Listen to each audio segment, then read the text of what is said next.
Good morning, Bob here. Happy Easter to all of my friends, Christian and non-Christian. It's Easter Sunday. Today is the 20th of April, 2025. And anyway, I wanted to talk just briefly about guitar tops and the thickness of guitar tops and the bracing and the effect on sound, etc. And I've been building for 32 years, and as some of you know, I'm winding it down right now. I won't go into all of that. However, I am making two guitars. I did sell my big machines, and my garage workshop is quite empty now, other than what the camera is seeing. Behind the camera and around the camera used to be machines, and they're no longer here. So I can still build, I just don't have the luxury of the machines anymore. Anyway, I wanted to talk about a couple of new guitars I'm making. This top is all done. It's a German spruce top, custom made rosette based on a 1929 Francisco Simplicio guitar, and quite a complex rosette, rather large. As a matter of fact, both of these guitar tops have the same rosette with very minor differences. I improved the second one slightly by changing the thickness of a couple of lines and so on. Anyway, these guitars are relatively identical in their bracing. I have one more brace to carve right here on the cedar top, but other than that, these are both done and ready to glue onto my guitar rims. And anyway, so I wanted just to talk a little bit about these two tops, and also I wanted to talk about other guitars that I've made through the years. I've experimented quite a lot in the short time I've done it, 32 years being a relatively short time for any guitar maker. Let me see here, I'm trying to think. My production is limited due to the fact that I had two professions and I don't build particularly quickly. But in any event, I have built quite a few guitars, and I've come to some conclusions. And I think the biggest conclusion that I've come to after studying all the masters' guitars and building my own, the biggest conclusion I've come to is that there really isn't one best way to build a guitar. There isn't one great guitar maker who's the absolute greatest of all of them. There's a lot of names you could mention, names that we know and names that you've never heard of, perhaps like my own name. There are many people that build guitars that you've never heard of or have only heard a little bit about, and so on. And a few people became famous building Spanish guitars, primarily because a famous player ended up playing their guitar for this reason or that reason. But anyway, I have made a lot of Spanish type guitars with thinner tops, traditional guitars.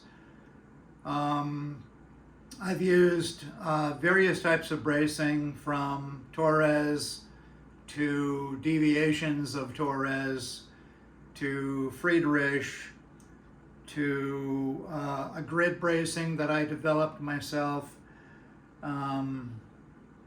to many variations of fan bracing. I've opened harmonic bars and upper cross bars. I've built that way. I've built with cedar and spruce, both Sitka spruce, Engelmann spruce, German spruce, spruce from the Italian Alps, Western red cedar, of course. I've used Brazilian rosewood for backs and sides.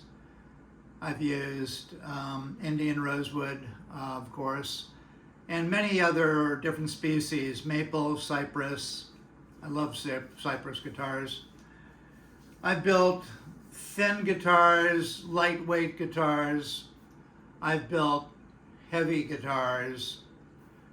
Nothing by accident. Everything was very thought out and with a purpose in mind.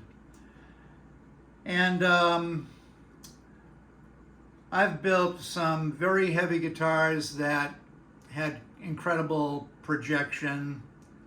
I've coupled them with thin tops. I've coupled them with thicker tops. Thin top meaning 2 millimeters to maybe 2.3 millimeters at their thickest, and thinning down to 1.6, 1.7 around the bottom periphery mainly.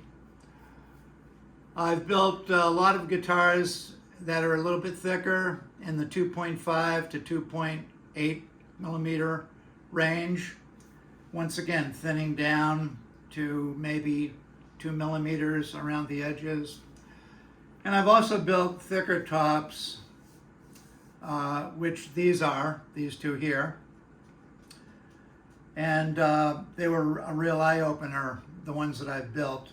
They're based on my 1971 Hermann Hauser II guitar that I owned for about 5 years. And I've never built a Smallman type guitar, but I've played several, and I've had some in the workshop, and I'm fascinated by them. They're very heavy, extremely heavy.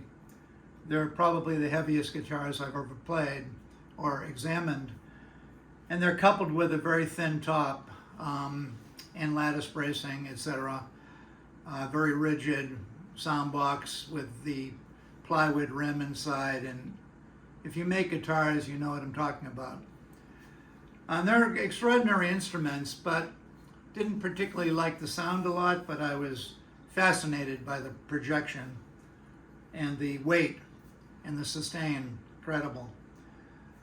I've also had some double tops in here, which I had to repair, maybe a half a dozen in the last 15 years.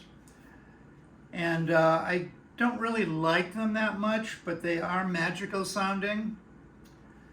And because of that, I've made some experimental guitars, which I call the Desmond partial double top.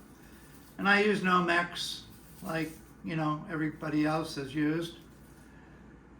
And I'm not sure how well you can see this. This is one that I had to discard because I messed it up a little tiny bit. But I've built partial double tops where I will route the bass side of a slightly lesser quality spruce or cedar. I will route the bass side only and carefully cut out Nomex, not like this, I'd cut it out very carefully and glue it in there with epoxy. And then I would glue the master grade top on top of it, just this side only. The other side of the guitar will be the master grade side. And after I make the sandwich, I glue them together, I join the two halves, and then I sand down the top, primarily the back side, to the proper thickness that I'm looking for, making sure, of course, that I don't go through.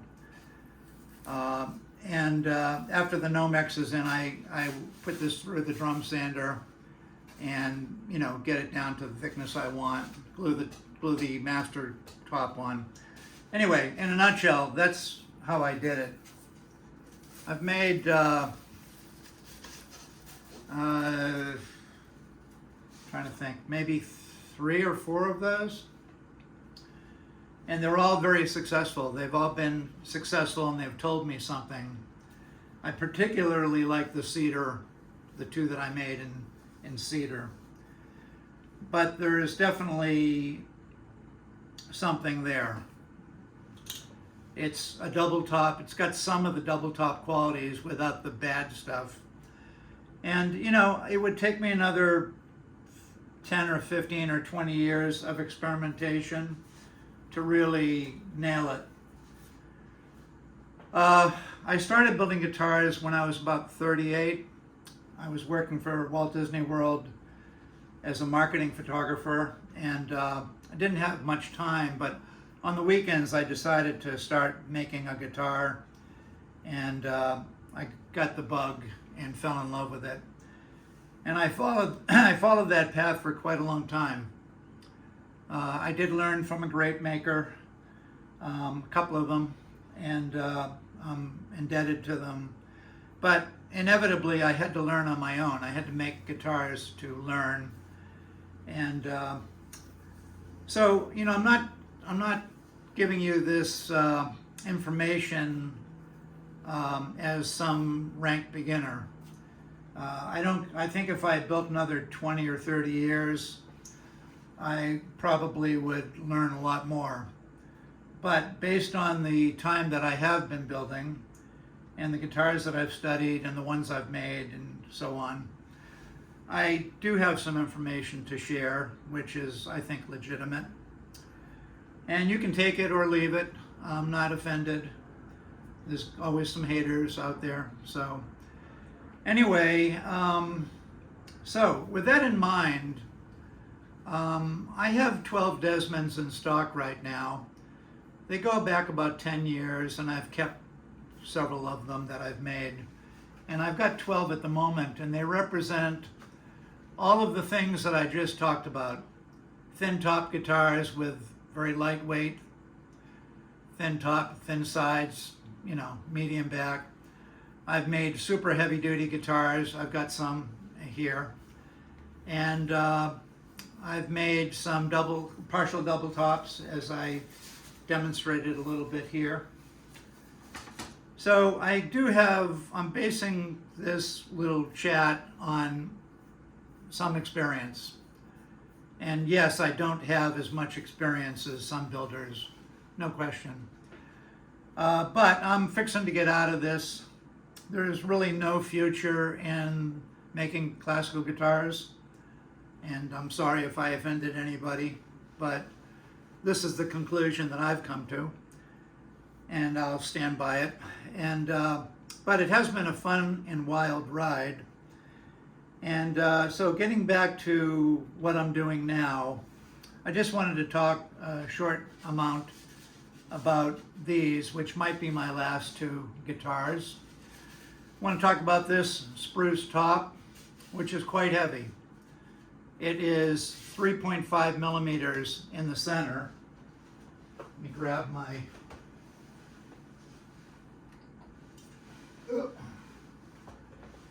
Okay, so getting real, it's exactly 3.5 millimeters in the center. On the base wings, it's 3 millimeters. Okay, it has been graduated.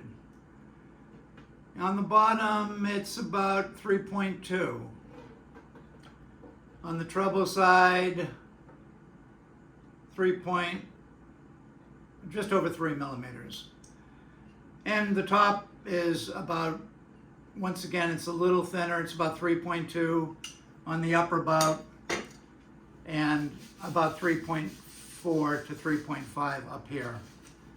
It is German spruce from Rudolf Fuchs in Germany, however you pronounce it. Fuchs, F-U-C-H. Be my guest at trying to pronounce it. It's a fairly heavy top.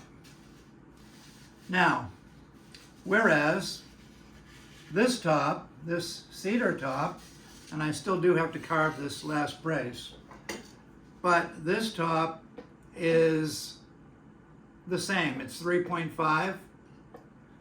On the bass side, it's 3, maybe a little less than 3. On the treble side, it's 3. On the bottom, it's 3. And just to be consistent, it's about 3.1 there, 3.5.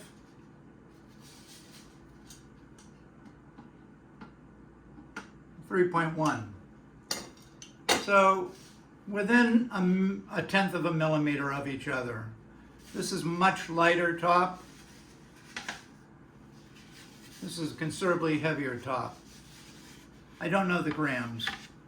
I don't use that. I just go by my intuition and my feel. They're braced exactly the same. I've used the Hauser 2 bracing, which you can see here. The underneath these braces, I've cut it out so that these braces don't touch the bridge pad. This is what Hauser 2 does and did on my Hauser. Same with the curved harmonic bar. It's a laminated bar of Engelmann spruce, 3 pieces at about 2.5 millimeters each, 2.3 millimeters each, bent on a hot pipe, glued together on a form. And once again, this is Hauser. So these are essentially Hauser copies. Now, when I make a guitar, I have 3 graduations. The first thing I do is I join the tops at about 4 to 5 millimeters. I join them, and I won't go into all that, and then I put them through the sanding machine, and I get them to about 4 millimeters, or whatever number I'm looking for. After the rosettes are in, I bring them to that number. So now they're just a top with a rosette installed, and they're around 4 millimeters thick. At that point, I do this on every top. At that point, I make a decision. And of course, I've already made the decision, but at that point, I have to commit to the plan. And am I making a thinner top guitar? Am I making a thicker top guitar? Or am I making a guitar in the middle, such as a Fleta or a Manuel Velasquez, somewhere in the 2.7 or 8 range overall, in the belly here, right in the middle. But whatever, I have a plan. When I made my Friedrich copies, they were very thin, no thicker than about 2.1, 2 to 2.1, and then they would get quite a bit of graduation, etc.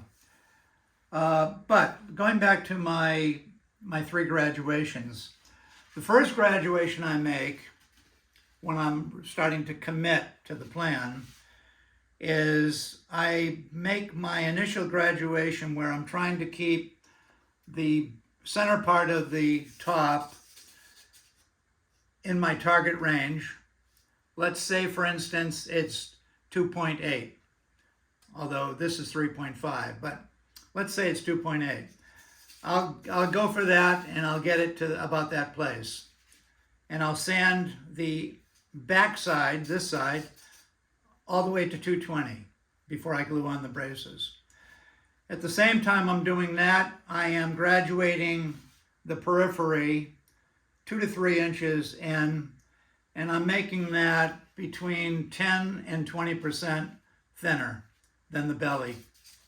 And then it blends into the belly, okay? So I'm making that initial graduation. That's graduation number 1.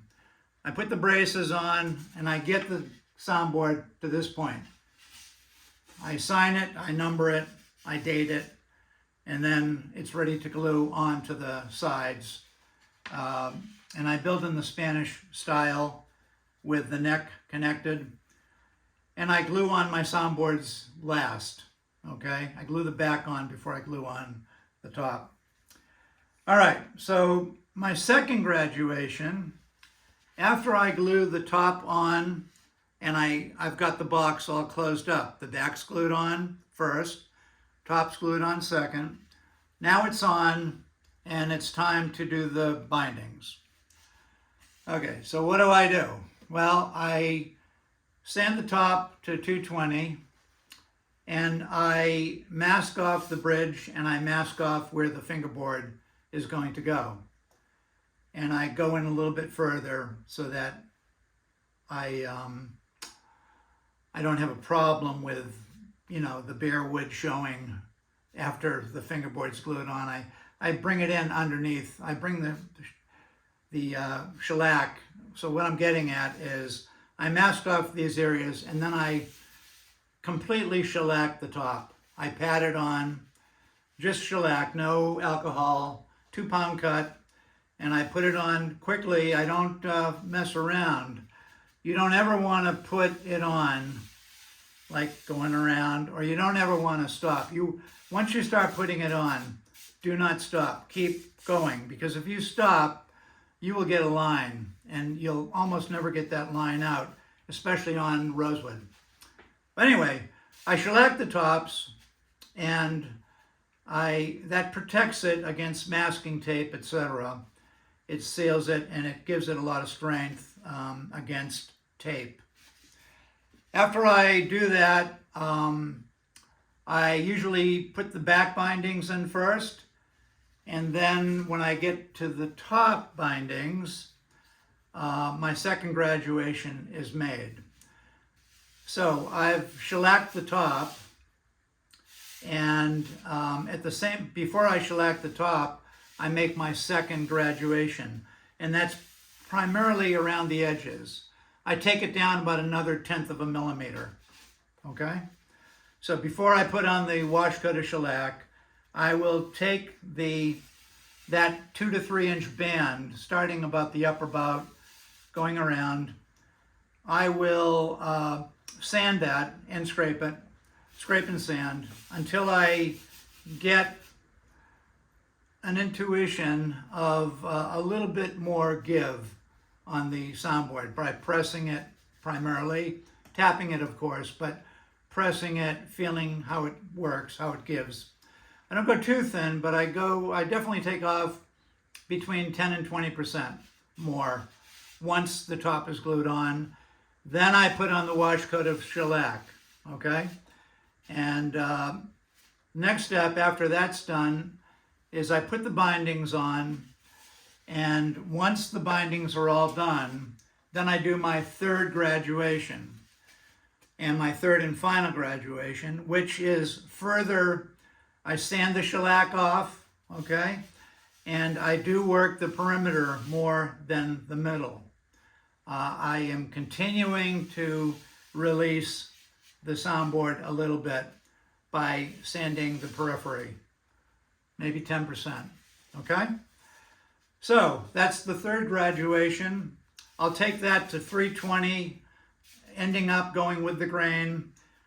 The bridge is masked off, the fingerboard is masked off, and then I wipe on my, let me go back. Of course, I've graduated, my second graduation, put the shellac on, put the bindings on. I use tape and I use a rope of sorts. I actually use rug binding material, and I learned that from Manuel Velasquez. It's like a linen, and it's maybe 3/4 of an inch wide, and they bind the edges of rugs with it. Anyway, so that's my wrap. Once it comes out of the wrap, then the bindings are scraped. The third graduation, sand it, and then I start French polishing, okay? Sand to 320, and start French polishing with the tape still in place. And that's kind of my 3 graduations, okay? Now, if you're still with me, I knew this top was a little heavier than this top. I knew that, of course, when I started working on these tops. And this top is 3.5 right now, and my intuition and my experience tells me that I would like to thin it a little bit more.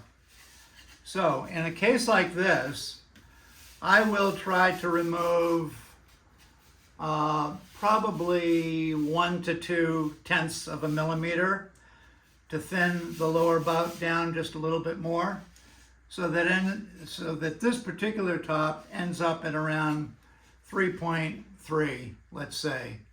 That's just my intuition. I could be wrong, but that's what I'm going to go with. And because I've worked on this top, I've gotten to know this top rather personally. Whereas this top here, this very lightweight cedar top, I'm going to leave it right where it is. I will do my graduations, but I'm not going to thin it down anymore. Okay, so that's something that I do, all right? With the double tops, the partial double tops that I've made, I did the same thing. Of course, I have to be careful not to sand through the outer layer of the top here. And the outer layer of this is probably about 1.3 millimeters thick. The outer layer will be when I'm done. I still do sand the periphery a bit, scrape and sand, being careful, of course, not to go through or whatever. All right, so I'm going to try to wrap this up and sort of conclude this video. Right now I'm making thicker top guitars like my Hauser because I believe in them. But I've made at least, I would say 40 to 50, 40 to 45 maybe, at least, guitars with thinner tops. Maybe 50, probably 50. And I've run the gamut from quite thin tops to thicker tops. For years I worked in the 2.3 range. That would just kind of be my number. And if it was cedar, I would go actually a little bit thicker. But I've made really good guitars in that range, and I've made good guitars a little bit thicker in the 2.7 to 2.8 range with my graduations. Different kinds of bracing.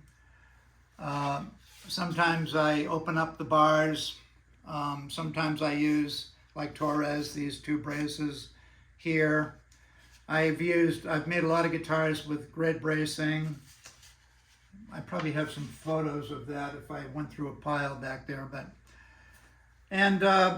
I've done a lot of different things. I had a book by Sheldon Ehrlich. I have 2 of them. They're slightly different, but in the book, they give you the top thicknesses of all of the great master guitars that Sheldon Ehrlich owned in his collection. And that was very helpful, 20 to 30 years ago, probably 30 years ago when I was really getting into it. Most of the tops were not much thicker than 2 millimeters. And so, of course, getting that information, I built that way for quite a long time. And I did make some nice sounding guitars that I'm proud of. But when I learned from Manuel Velasquez, his trebles were always so beautiful. And he would never share any of that information with me, and that was fine. He sort of left it up to me to find it on my own. And it took years to get to that point. But anyway, he did have something special with his trebles. and his soundboards are thicker than the Spanish soundboards. And then, of course, I bought my Hauser guitar, and that had a top of 3.5 millimeters thick. I still have the measurements stuck on my refrigerator with a Post-it note. And that was an extraordinary sounding guitar. And I also had a Hauser here right before Christmas, or right after Christmas, I can't remember, somewhere around there. And it was a thick top, like 3.2 or 3.3 millimeters, and with a little bit of graduation around the edges, not quite, let's see here, maybe 10%. 10% thinner on the edges than in the belly, in the middle of the belly. That was a great guitar. And the guy that owned it, he called me up not too long ago and he said, I want to sell it because I'm not playing much and I'm moving to Georgia in the Ukraine. He had bought a house there, and he just wanted to kind of relieve himself. He was worried about the expense of the guitar. He could afford it, but he wanted to leave it in the States, and he just decided to sell it. And he sold it. My dealer sold it very quickly for him. So that was nice. But I had a chance to study that guitar, and it was really nice sounding guitar. Beat up a little bit, but it sounded really wonderful. So anyway, let's conclude this. Great guitars can be made with all different measurements. They can be made with different woods. They can be made by me and you and Hauser and Ruck and Fleta and Smallman and Damon and every great guitar maker who is out there, and there are many now, known and unknown. Essentially, when you put a top and a back on on sides, you create a sound box, and it will sound like a guitar. It's going to sound like something, but it will be sort of a guitar. I always think that a double top should be called a double top guitar because they do sound quite a bit different from a traditional guitar. And I will admit that I am not an expert at double tops, so I just don't care for them that much. And but in any case, my wife just made a cameo appearance. In any case, double top guitars are here to stay. They have magic, but they also sound very thin to me. They don't sound woody to me. Quality of tone, they're lacking, the ones I've heard. And to some extent, the same with Smallman type guitars. They sound thin to my ears, but incredibly powerful. And to compare a Smallman guitar to a double top is very sort of loud and open, but a Smallman is very projective and powerful. They're different things. And a good old-fashioned traditional guitar sounds like a good old-fashioned traditional guitar. Beautiful sounding trebles, ample basses, nice mid-range. If you want to be safe and you want to make a guitar that has sort of the best of both worlds, I would recommend building a guitar between 2.3 millimeters to 2.9 millimeters top thickness. 2.3 to 2.9 with probably about 2.7, 2.8, 2.6, whatever, somewhere in that vicinity. That will give you a guitar with sort of everything. You won't lose those nice trebles, but you'll still have plenty of bass. As you go thinner with your tops, your bass response is going to increase. As you go thicker, your treble response is going to increase and you're going to lose some bass. Also, if you want more bass, you can make your sound box a little bit thicker. You know, standard sound box for a classical guitar is maybe, excuse me, you know, you might be going from 3 5/8 at the 12th fret to 3 7/8 at the tail block. That might be your taper, with just behind the waist being where your transition would start getting thinner, shallower, I should say. You can also go above, you can go to 4 millimeters thick or above 4 millimeters thick. You will get more bass. But my guitar making is a balance of sort of everything. Also, if you want more sustain, you can use mahogany as your neck, and as opposed to Spanish cedar, you will get more sustain from mahogany because it's heavier. And if you think about an electric bass guitar, typically they're made of solid wood and with a solid long neck, and you know, the thing will, a note will ring for several minutes. So your sustain comes from the mass of the guitar, primarily the neck, in my opinion. So anyway, I hope these little tips maybe help some of you. I know that some of you that might hear this at some point are far more advanced than I am, and some of you aren't quite where I am, but you know, we're all sort of learning at the same time. And these are some of the conclusions that I've come to. I'd like to make a video where I actually show you the difference in sound between some of the guitars I have, where you'll have a thinner top and a lighter body versus a thin top with a heavy body versus a thick top with a heavier body versus a thicker top with a lighter body, and so on. I've got them all in the other room. I even have 2 partial double tops in the other room. But we'll have to save that for another video.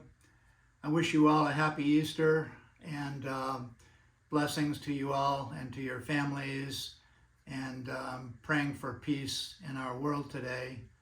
It's such a confused place and such a dangerous place. I wish you all peace. Bob out.